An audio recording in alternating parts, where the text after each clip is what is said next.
Broadcasting live. It's America's longest running talk show on computers. It's Computer America, bringing you the biggest names in technology with guest interviews, new products, and your emails. Listen live at computeramerica.com on any device around the world. Email the show at live@computeramerica.com or find us on social media. Be sure to check out our website for contests, giveaways, show notes, live video stream, podcasts, and more. You're listening to Computer America.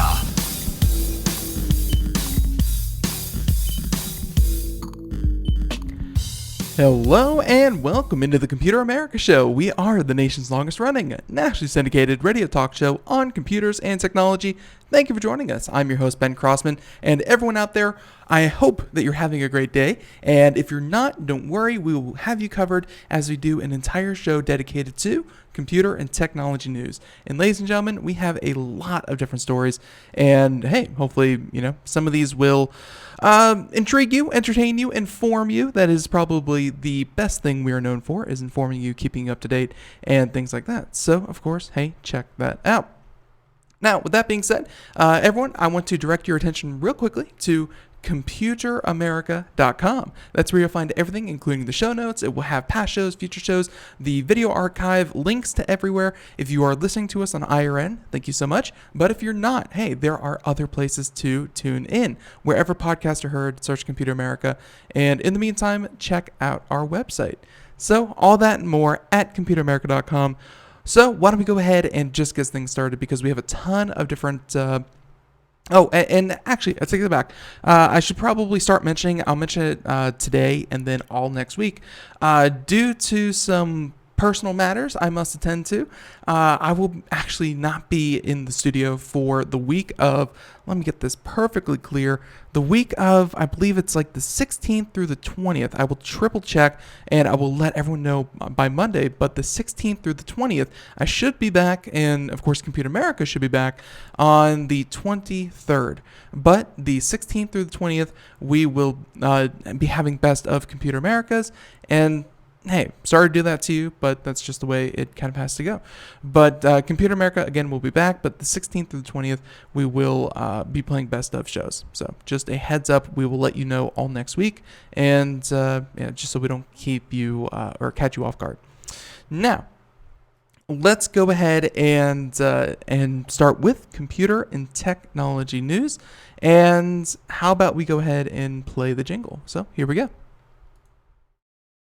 In just a minute. There we go.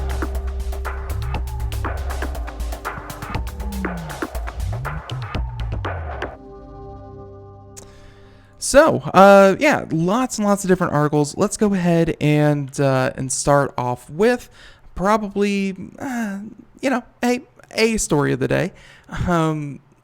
This is something that we've been predicting for quite a while now, and I've been, kind of mentioning it with some of our other programs, that it's going to be a thing eventually, and it looks like, well, it just became, a small glimpse into the future of what surgery has to look like. So this is coming to us from ZDNet, Mr. Greg Nichols, and this has to do with the first long-distance heart surgery performed via robot. In a feat of networking, engineering, and medicine, a doctor performed a heart procedure while standing 20 miles away from his patient. When asked why, he said, "Just because." No, I'm sure there's a perfectly legitimate reason. But hey, this has to happen to someone first, and I'm sure there were plenty of extensive trials before they actually tried on a person. But like I said, this is going to be commonplace, like beyond commonplace. This is going to be the preferred method of really physicians. Even if they were in the same room, there has been reports that very minute movements of the hand are actually stilled via the robot. Any movement that is just so slightly under I guess what the doctor would consider an intentional movement is actually kind of dampened or completely nullified via the robot. And whether or not that's a bug or a feature, hey, but you can see there are some positives when it comes to not just the doctor performing it, but hey, potentially even artificial intelligence assisting the surgeon. Now, a doctor in India has performed a series of 5 I have no idea what these things are called, but let's just say PCIs, procedures on patients who are 20 miles away from him, saying that the feat was pulled off using a precision vascular robot developed by Corindus. The results of the surgeries, which were successful, by the way, have just been published in eClinical Medicine, a spin-off of the medical journal The Lancet. Now, the feat is an example of telemedicine, an emerging field that leverages advances in networking, robotics, mixed reality, and communication technologies to beam in medical experts to remote locations for everything from consultations to surgical procedures. We had a regular segment here on the show completely dedicated to telemedicine. And it's, the benefits are actually hugely important. It's not just about cutting healthcare costs, which is something, which I think everyone can agree is a good thing, but it's also about filling gaps in employment, where potentially maybe there's only so many doctors, there's only so many physicians, so many nurses to go around. And if one physician is able to, completely cut out travel time and, getting patients booked in, checked out, that kind of thing, you can actually have one physician dealing with just 2, 3, 4 times the amount of patients that just the traditional way would allow. And then not only that, but doctors love this because most of the fatalities that happen in a hospital, I'm sure most people know this, don't actually happen from surgery accidents or surgical accidents or anything like that. A lot of deaths in a hospital are due to infection. Obviously there's a lot of possible, communicable diseases that can happen in a hospital, and they want those people out of there. People are very, they're very sensitive. They're very weakened immune systems. Maybe they just had surgery or something like that. Very prone to it. So the quicker they can get them out of the hospital, the better their chances of recovery are. And hey, think about if they never even had stepped foot back into a hospital. That'd be a great thing. So in France, people are already visiting telehealth cabins for fast, convenient healthcare. During the Ebola crisis, the University of Virginia delivered care in parts of Africa via telecommunication. Well, via telemedicine. Surgery is considered the final frontier of the still young field. Robots are now commonly used in surgical procedures around the world, but always under the vigilant eye of a surgeon in the operating room. We have not gotten to the point, ladies and gentlemen, where we can just say, lay under the robot, look at the menu, press E4 or whatever for a quadruple bypass or something like that. No, that's where augmented reality comes in. A surgical resident or or surgeon is completely there monitoring and in most cases performing the actual procedure. Whereas the robot, however far away, is the one physically with the patient. Now, they said that distance introduces challenges, including connectivity and latency issues. Obviously, if you've ever actually, there was a video that actually highlights this very, very well, where I recall it because it was such a perfect example of what latency can do. It showed a person trying to make breakfast using a virtual reality headset, but his eyes, instead of being a completely immersive video game or something like that, his eyes were hooked up to a GoPro or some kind of webcam, that was actually strapped to his head. So he had essentially just about the same point of view as he would have in person. And the image was beamed from the video camera to over the internet, over Wi-Fi, and then back to the headset. And his job was to make breakfast, eggs and bacon. And it was very interesting to see, because obviously you think, well, that's kind of like doing it with your eyes closed. It's not really that hard. But when you do things like you crack an egg and, you see him crack the egg on the side of the skillet, his action, and then he was waiting for the information to be conveyed over the internet, even with a delay of something like 80 to 120 milliseconds, which is like a tenth of a second. Really, you would not think that long. But it caused him to miss the skillet. He was dropping eggs all over the cooking surface. He was, having a hard time scrambling the eggs and things like that, or cutting open cutting open the bacon or what have you. Just having that little bit of latency for something as simple as, cracking an egg. If it can cause that much problems, you can imagine where someone is under a knife and you have to be very precise so as not to, nick someone's large intestine or accidentally cut too far or not deep enough. You need to be very, very accurate when it comes to surgery. And that's where the advancements in networking, because those latencies have to be, probably under 10 milliseconds to get a true experience. And hey, like they said, this is one of the first examples of a surgery done via robot. But it's not going to be the last. In fact, this is probably going to be the way that most surgeries are done in the future. So now, they said that all that makes the feet pulled off last year by Dr. Tejas Patel, chairman of the chief interventional cardiologist of the Apex Heart Institute in India, all the more impressive, saying that, and he has a quote here saying, "I am honored to have been part of this medical milestone. The application of telerobotics for remote treatment has the potential to impact a significant number of lives by providing access to specialized care that might not otherwise be possible." Because really, when you think about it, and if you're watching the video portion, we have the article up there, but we also have this image of an operating room table, something that looks like a giant, kind of like half of an MRI machine that a person would lay under, and a robotic arm, which would have cameras and surgical tools. You would have, everything kind of hooked up to the patient. And again, like, you set up the lab, and you can have doctors from all over, again, ideally, tune in and essentially perform these procedures, cutting the cost of actually getting a person out there. And really, the access to healthcare is just set up one of these stations, and you could treat however many people who need surgery that quickly. So they said that they used the CorePath GRX robot and hardwired internet connection, manipulating the robot with a set of joysticks and a video monitor. He has performed several remote test cases, there we go, in the U.S. since, but the procedure marked a major milestone in medicine. Saying that interesting that the first transatlantic telesurgery was performed in September 2001 when a doctor and his team performed a minimally invasive,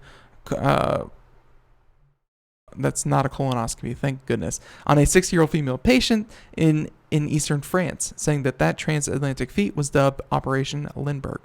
So, like I said, not technically the first, and this is still a very, very young field, but it's not going to be the last. It's a very interesting time and a very good time to need surgery if you happen to need surgery. So, with that being said, everyone, let's go ahead and continue on. Lots of different stories. How about this one? So, some institutions that you probably trust, but maybe shouldn't. And one of those might just be T-Mobile Metro, where, if you don't recall, T-Mobile and Sprint are looking to merge, and Metro is actually one of those that's looking to be spun off into its own into its own entity, where so that T-Mobile and Sprint can, of course, merge, and then Metro would be its own competitor, essentially, to its former parent company. But here's the problem. Metro is not exactly highly regarded. It's mainly used for prepaid phones, it's for cheaper phones. It's really very predatory in its clientele that it serves. Not very good. So here we go. Let's talk about this. And one of those many predatory practices, saying that T-Mobile Metro stores sell used phones as new, which, by the way, if you have not been keeping up to date, is a no-no.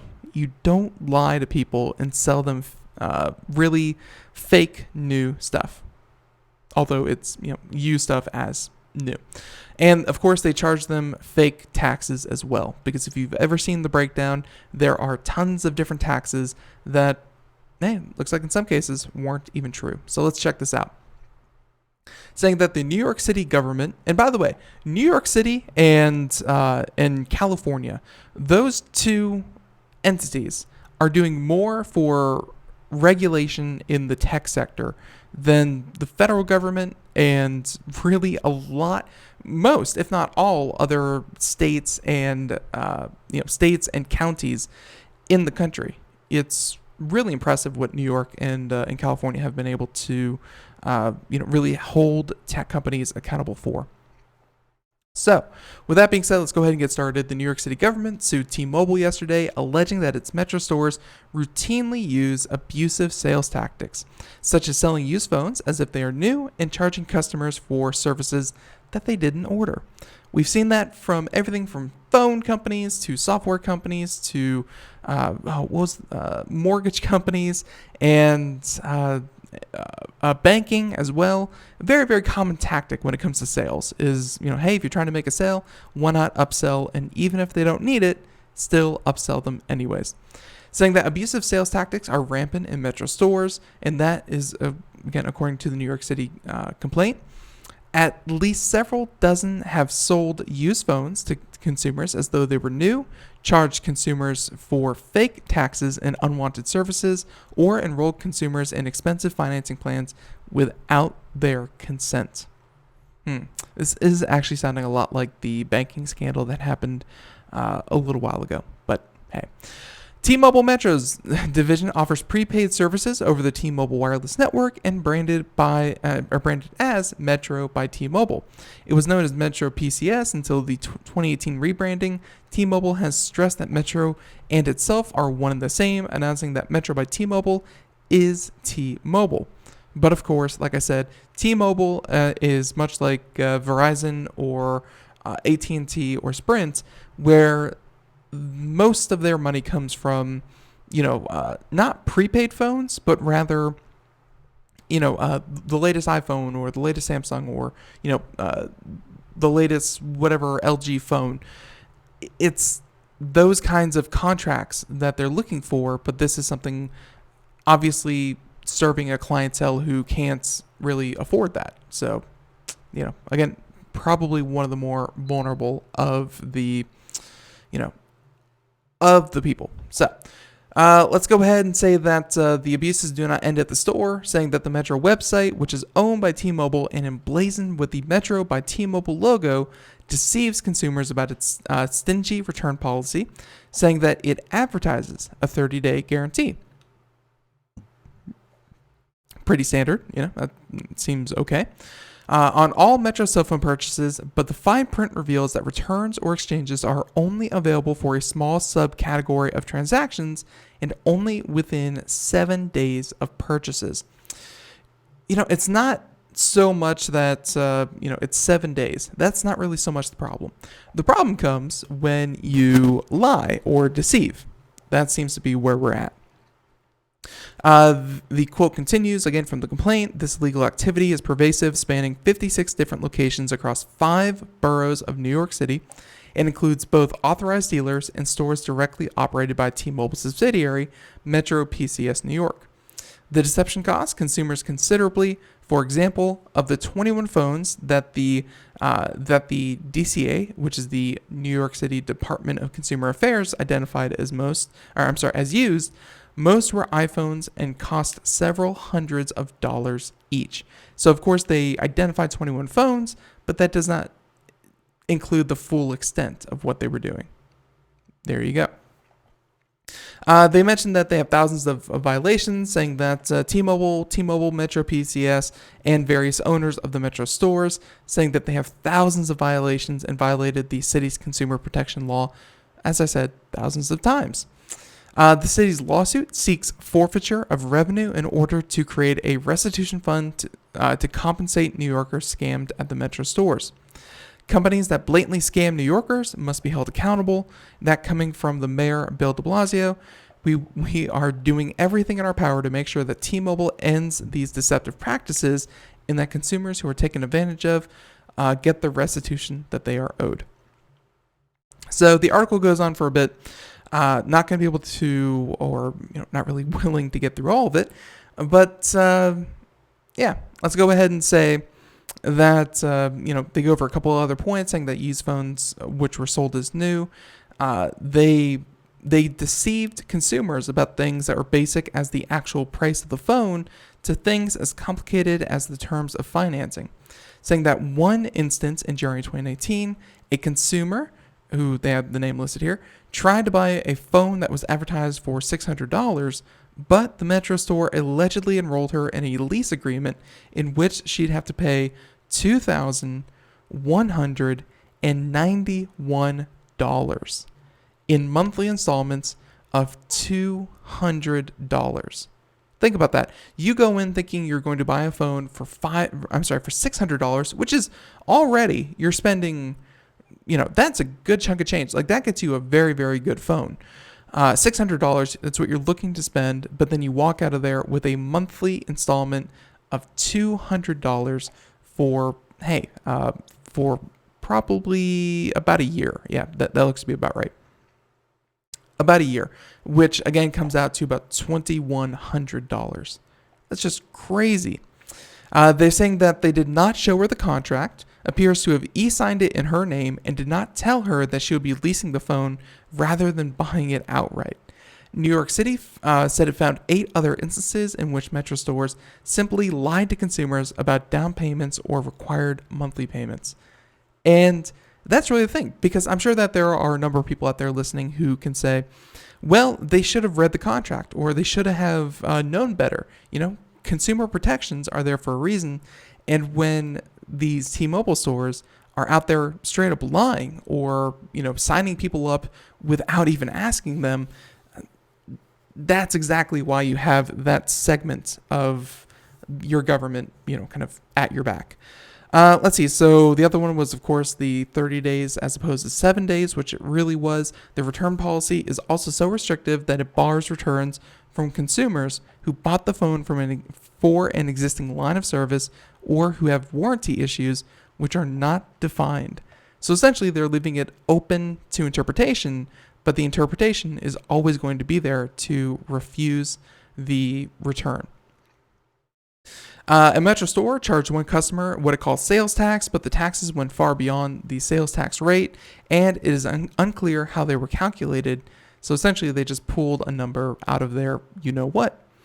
Additionally, Metro charged at least 2 other consumers undisclosed illegal activation payments of over $70 each, and has overcharged at least 1 other consumer for SIM cards, and has overcharged at least 4 consumers by including unwanted services like GPS navigation, extra lines, or hotspot capability in monthly wireless plans. So, there you go. Saying that they were accused of failing to provide legal sales receipts. So, not a good look for T-Mobile. And again, this is only what's happening in New York City. This is not to say this is what's happening all over the country, but I would not be surprised if sales tactics like that are employed really everywhere. It seems like wherever there are sales tactics, I'm sure anyone out there who has worked in sales, you are encouraged to meet your quotas, to meet your deadlines by any means necessary. Like that is why you're there, is to meet your numbers. And if you meet your numbers by unscrupulous means, hey, that's just the way the game is played. So think about that. T-Mobile, they got to work on it. But good job on New York for holding them accountable. Now, there's that article. Let's do something a little bit more fun. We don't need to pick on, don't need to pick on T-Mobile the entire time. How about we discuss? I have an update to a story that we did yesterday, but I don't want to do that just yet. Let's go ahead and talk about. All right. How about this one? Braun. I've heard the name. I'm not really too familiar, and there's a reason why that you might not be familiar with this speaker company. As I understand it, they were pretty high-end for back in the day, but check this one out. This is by Billy Steele for Engadget, saying that the first Braun speakers in 28 years are unexpectedly modern. And I think that's really why. Because, hey, the last time these things came out, I was just born. So let's go ahead and talk about this real quick. And by the way, Engadget has a ton of different articles about speakers and things like that. I mean, he also did a segment here about 360 reality audio by Sony and their headphones and how they'll actually scan your ears to better give you sound within headphones. So lots of great articles, but they said that when the news broke back in July that Braun audio speaker line was making a comeback, pretty much everyone at Engadget was immediately hooked. Thanks to a deal at Procter & Gamble, Pure Audio now has the rights to the iconic speaker name, and while many of us expect a similar aesthetic to the Dieter Rams design devices from 1959, which I'm actually completely in the dark about the Dieter Rams design, which actually now that I'm looking at it, looks like they designed the original iPod. So if you can think all the way back to the iPod, looks to be exactly that. So yeah, pretty cool. Now, they said that the first Braun speakers, they still have a minimalist look, but have been entirely redesigned both inside and out. That means that the modern features are along for the ride, and it means that the company is taking direct aim at Sonos. Now, the new speakers that most resemble these classic designs is the LE03. That's pretty much because it's square, it can be mounted on a stand and things like that, blah, blah, blah. It's the new LE speakers are wireless, but they're not portable.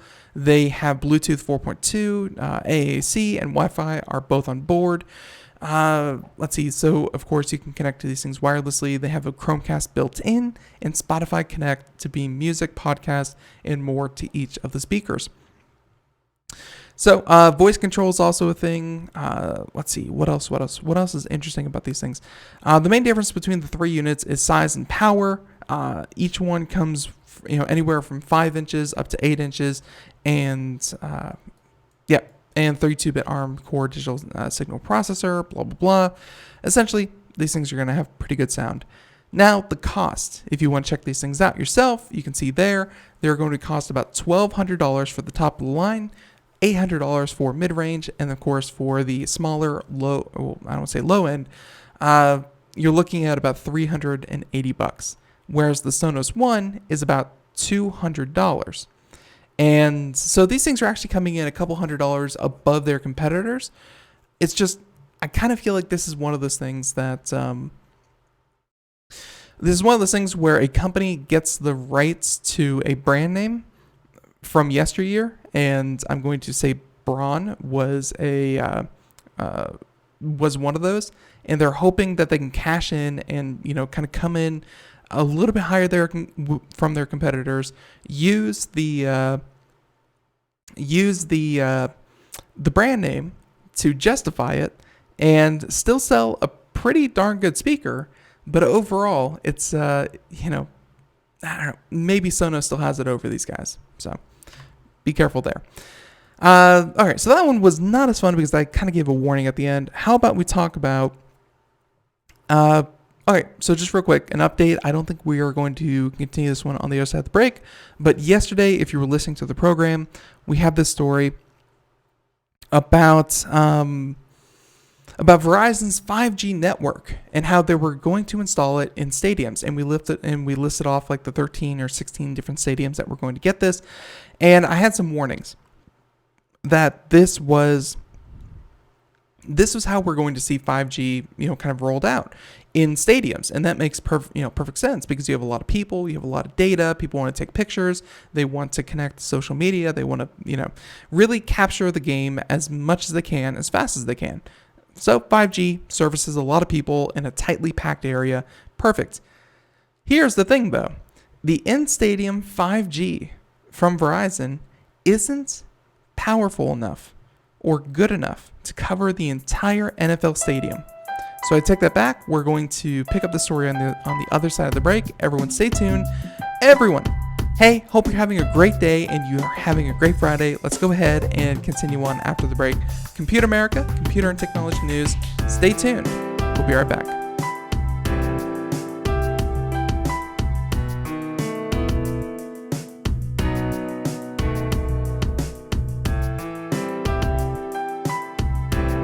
Greece is cheap. But the airfare costs a fortune. Paris? Not much closer, and again, airfare... What about Puerto Vallarta? Let's face it, flying anywhere is just too expensive. Wait, what's this? Low-cost airlines. With one call to low-cost airlines, you'll drastically slash your travel costs. We're talking insanely low airline prices to any of your favorite destinations. Where would you like to go? London, Rome, Costa Rica, Australia? Wow, that's cheap. So why wait? Call now to learn how crazy cheap it is to fly anywhere in the U.S. or international. Our prices are so low, we can't publish them. The only way to get them is to call to instantly hear the most amazing best deals on airline travel. It's that easy. So call now and start packing. 800-215-4461. 800-215-4461. 800-215-4461. That's 800-215-4461. We are all Brother Wolf. 10 years ago, a group of locals banded together to create positive change. We took animals into our homes, held adoption events at local retailers, and talked to the community about our mission to help build a no-kill Asheville. A decade later, we have achieved so many victories for animals in need. There's been so much progress, yet there's still so much to do. As part of our year-long celebration, we encourage you to become a member of our special Compassionate Circle program. With a monthly donation of $10 or more, you will have behind-the-scenes access to the work we are doing at Brother Wolf. Our goal is to reach 1,000 members because we receive no government funding. Working together, we can help build and sustain no-kill communities. Learn more at compassionatecircle.bwar.org. We are a 501c3 tax-deductible organization.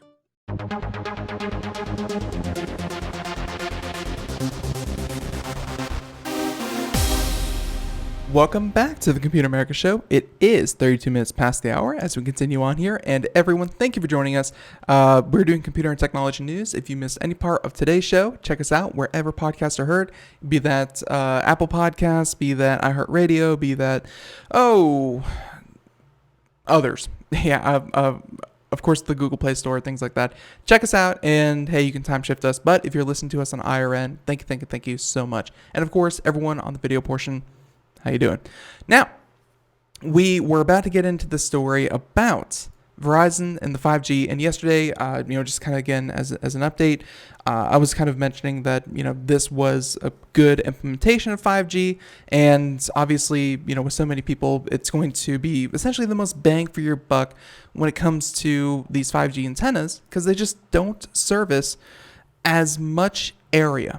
They don't service as much area as a 4G or 4G LTE antenna. So obviously, hey, you got to start somewhere. Now, the rollout of 5G is more complicated than the rollout of 4G because, like we said, it relies heavily on millimeter wave signals that don't travel very far.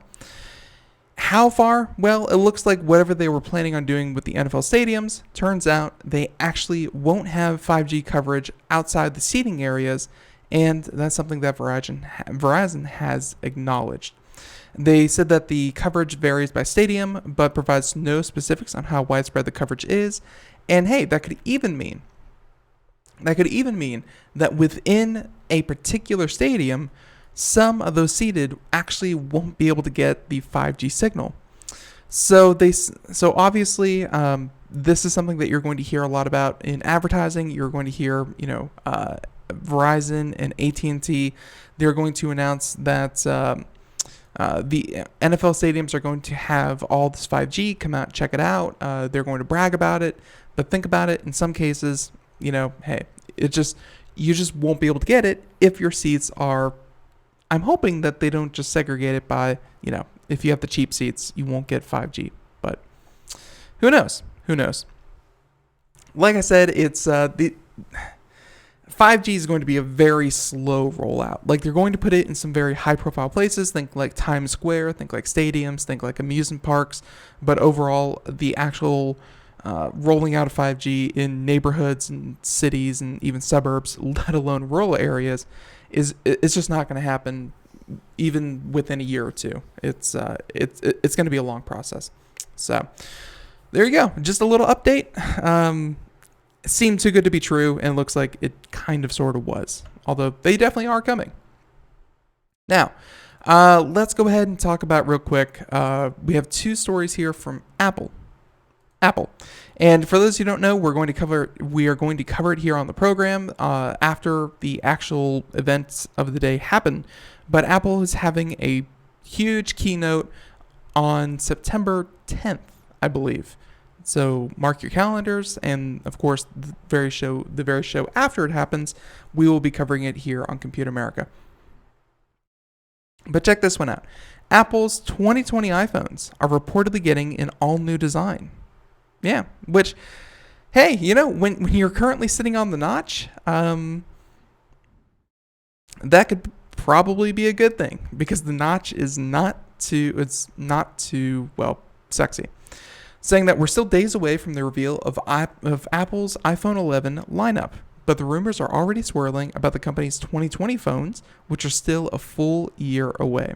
So, hey, these upcoming phones that we should be hearing about in about 4 days, but these are the next ones even after that. The latest comes from a reliable analyst who claims in his latest research notes that next year's phones will feature an all-new design, and the first since the 2017's iPhone X overhaul. They said that the 2020 iPhone lineup will feature 3 major changes: all-new form factor design, 5G support, which honestly 5G, it's not coming out this year. Next year it will, and I think that's perfectly okay. It's too early to really consider 5G as something that you really, really want. So 5G in the 2020 phone, we saw that coming, and camera function upgrades. What that means, I don't know. So some of these, like the 5G support, were already known, and Koo has already noted earlier this year that Apple would be bringing 5G to all 3 iPhone models, as we expected. But the new design would be significant, since Apple has greatly slowed down the rate at which it introduces new form factors, which is unfortunate, because one of the things that kind of kept iPhone as innovative as it was, back in the day with the iPhone, with the first iPhone, the iPhone 2, the iPhone 3, the iPhone 3GS, the iPhone 4, and the 4E or whatever or the 4S and whatever it was called. Some of the features, and of course it's really slowed down ever since the 5S, although they did introduce the extra large form factor with the iPhone 6. So one of the things that kept iPhone kind of at the cutting edge was how willing they were to mess around with the internals, change everything up, and completely redesign one from the year after. And as they kind of say in the article here, saying that the iPhone 6 design lasted a full 4 years. Yeah. And the iPhone 10 looks to be, of course, following the trend, as we're already looking at almost a 3-year product cycle for that. Whereas before, Apple was willing to change things up year over year. It really doesn't get people excited when it's just like the same phone, but 15% faster. It's just not that exciting. So details on the redesign are predictably slimmer, although an earlier report indicates that Apple will be adjusting screen sizes for its 2 flagship OLED phones down to a 5.4-inch panel, which is, of course, currently a 5.8-inch panel, and the smaller device up to a 6.7-inch as opposed to a 6.5-inch. So the smaller, and the larger. Doesn't seem like too bad of a thing. They also claim that Apple will also be bringing in-display fingerprint technology to the 2020 iPhone, as well as where the feature will work alongside the current Face ID facial recognition scanning for an extra level of protection. So facial scans and in-display fingerprint reading, both of those will be introduced most likely in the 2020 iPhone lineup. What these things actually look like, I'm hoping that Apple takes a risk with this. I'm hoping that Apple really thinks of something outside the box. We've seen them do it, and what actually needs to happen for phones to really undergo some kind of serious transformation has to be a change in battery technology. When that comes, who can say? But when it does, phones are going to look a lot different. They're going to last a lot longer. And even if they don't last longer, they'll be much more powerful because hopefully any kind of improvement in battery will be an overall improvement in mobile technology. So at this point, Apple doesn't seem too willing to do anything like a fold or anything like Samsung is willing to do, albeit very roughly. But if you're looking for innovation, Apple we'll see what they come up with next year, but this year, not so much. So there you go. Now, our next topic, let's get a little scientific with this. And speaking of telemedicine is one thing, but technology and science, they are intermingling in a lot of ways. And this next one is an organ. That's right, an organ. Not the musical organ, but rather a human organ. Think of everyone out there that that could potentially need a new set of kidneys or a new lung, heart transplant, and any of these kinds of things. Right now, we rely on the fact that, hey, some people pass on before their time, and we harvest their organs and, kind of switch them out, almost Mr. Potato Head style. Well, it's not the most scientifically advanced way to go about this. That's where 3D printing organs kind of comes into play, where you would take your stem cells, you would grow your organ outside the body, and then it would be implanted. Very, very slim chance of rejection, and hopefully everything would go very, very smoothly. So here's where we're at. And really, just to give everyone an overview, we've been able to print with different ink, quote unquote, when it comes to 3D printing organs. You can cram stem cells into a specific kind of ink. You can mix it with liver cells or kidney cells, and you'd be able to print almost the entirety of the organ right there. You could have it eventually grow, or at least create what looks to be an organ. The problem is that and I'm not going to look it up because it's kind of gross, but this very intricate network of veins and capillaries and, this system of delivering blood to the organ, which provides it with oxygen, nutrients, so on and so forth. Being able to actually print that network of veins has been out of reach of science for a while. It's just because you can print the organ, but if you don't print a way for the organ to survive or ingrain that within the organ, they're just not viable transplant-ready, objects. So hopefully this new method tackles some of that. Saying that scientists have experimented with growing organs in the lab for years, but we're still years away from the technology being ready. Lab-grown organs are often too small for human use and lack any efficient mechanism for delivering oxygen. Like I said, no veins, no blood cells, no nothing. A group of scientists at Harvard's Wyss Institute had developed a solution that will 3D print blood vessels on living tissue, which is perfect. Their paper, which was published in Science Advances, explains how a new technique called SWIFT, which is the sacrificial writing into functional tissue, will enable the creation of larger, more effective organs. Which is, hey, as soon as the technology is perfected, the cost of an organ should go down. And, when we talk about the effectiveness of healthcare and the cost of healthcare, not having to wait until someone unfortunately passes to actually be able to give someone a new organ, hugely important. So, a video demonstration, the team illustrated how they created hundreds of thousands of organ building blocks derived from stem cells. They then compacted the stem cells into a mold. Next, they rapidly patterned sacrificial ink within the matrix using embedded 3D printing. The sacrificial ink was later removed to reveal channels that can function as blood vessels. Open lumens in the blood vessels were lined with cells to more closely mimic the real thing. So the field of bioprinting, which is of course using a 3D printer to print tissue engineering, is very much in its early stages, but hopefully scientists say that the SWIFT method can work with any type of cell, including organs and embryonic cells. And while the technology is still in its early stages, it could pave the way for a lab-grown organ in the near future, which is just one of many technical hurdles that they have to overcome to actually be able to, to do this. But overall, it is a hurdle, and, hopefully they're able to clear it with this. So there you go. Speaking of medicine, medicine and technology, a little bit different take on this. This is not technology really advancing medicine, but it's technology preventing medicine. But not just any kind of medicine, but unproven medical treatments. If you've spent any kind of time on social media or searching certain nooks and crannies of the internet, you will find that medical treatments, hey, they are abundant.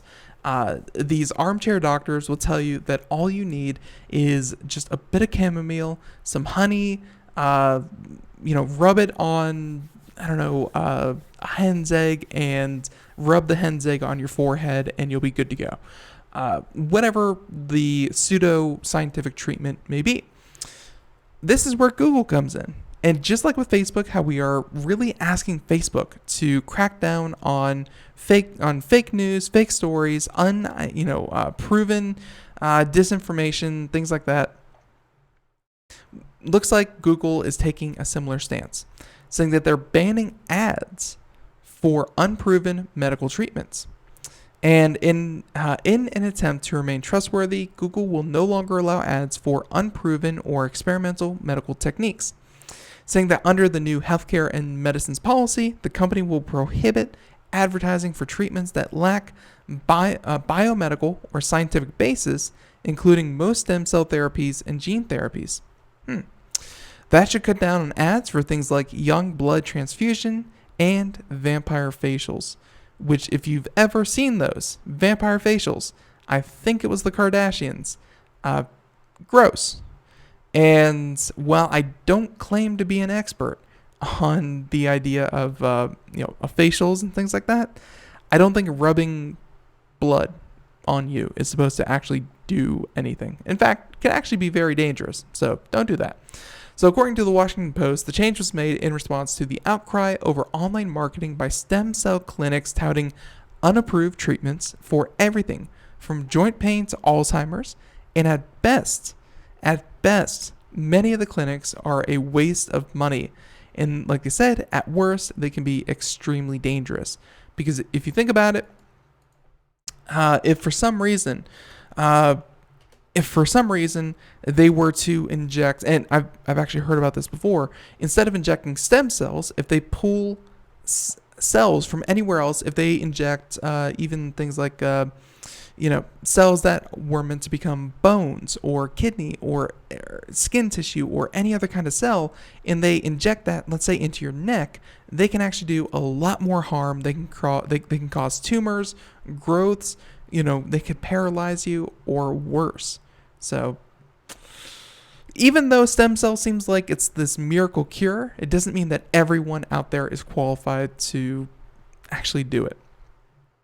So there you go. And yeah, and just like For in the chat room mentioned, there are people out there that actually believe it, and that's the problem. The people who believe it are, in a lot of cases, the ones who are profiting from it, or at least the people who would want you to believe that all it takes is a young blood transfusion to rejuvenate your looks. Those who want you to believe it the most are the ones who are going to make money off of you doing it. So the policy includes a list of unapproved substances that can be advertised, including those like ephedra, human chronic, whatever HCG is, used for weight control, and herbal and dietary supplements with active pharmaceutical or dangerous ingredients. It also details how health-related advertising varies from country to country. Google does acknowledge that good actors are doing important research that may lead to important breakthroughs, and the company says that it will still allow advertising for clinical trial research. Google policy advisor wrote in a blog post, quote, "We know that the digital ads ecosystem can only flourish if it's a place that is safe and trustworthy for its users." So obviously, and of course, bring common sense to this kind of thing. That's just kind of the thing, though, is that when you try to bring common sense into this, there are actual benefits to some of these treatments. To say that, oh, everyone should know that, or everyone should say, or that's just common sense. I found that common sense is very dependent on the person, and I am always surprised at the amount of people, even here on the show, where we say the IRS will never call you. We've heard reports of, people saying, scammers saying things like, "We are going to suspend your social security number if you don't give us this amount of information or transfer us this amount of money." We see people who still click on links in emails. Common sense should definitely be a thing, and we, of course, on Computer America, try to give you best practices, but people will always be susceptible to this. And while I don't really like Google having to play the arbiter of what's good information and what's bad information, I really do wish critical thinking skills were strong enough in everyone's life that they could really identify the bullcrap from the real stuff. It looks like, hopefully, we can at least trust Google and this is coming out of my mouth, trust Google and Facebook and other sources of information to at least, not be a completely fine filter and take away all of the stuff, but at least the stuff that's been proven to be fake or untrustworthy or just otherwise dangerous, we can at least hope that they can catch kind of the big stuff. So that's what I kind of hope. So yeah, common sense so rare, it should be a superpower. Absolutely. So there you go. Google will be banning ads for unverified and unproven medical treatments. So sorry, everyone who is running one of those herbal supplement kind of things, but yeah, that may affect you. So let's see. We have time for one, maybe two more articles. How about we discuss? Hey, speaking of things that might get you hot under the collar, this is actually a pretty new development and something that we really haven't seen before. And it has to do with Apple and users of a particular app. So gun rights, that kind of thing, not really in the purview of Computer America. But this is interesting because it's about a gun scope app for your phone that the federal government has asked Google to hand over all of the users. And when I say hand over all the users, I don't mean that Google is actually going to be knocking on your door, but at least hand over the information of people using this scope. So they said that own a rifle, got a scope with it. The government might soon know who you are, where you live, and how to reach you, which of course is a bit hyperbolic when it comes to what's actually happening here. But hey, you get the idea.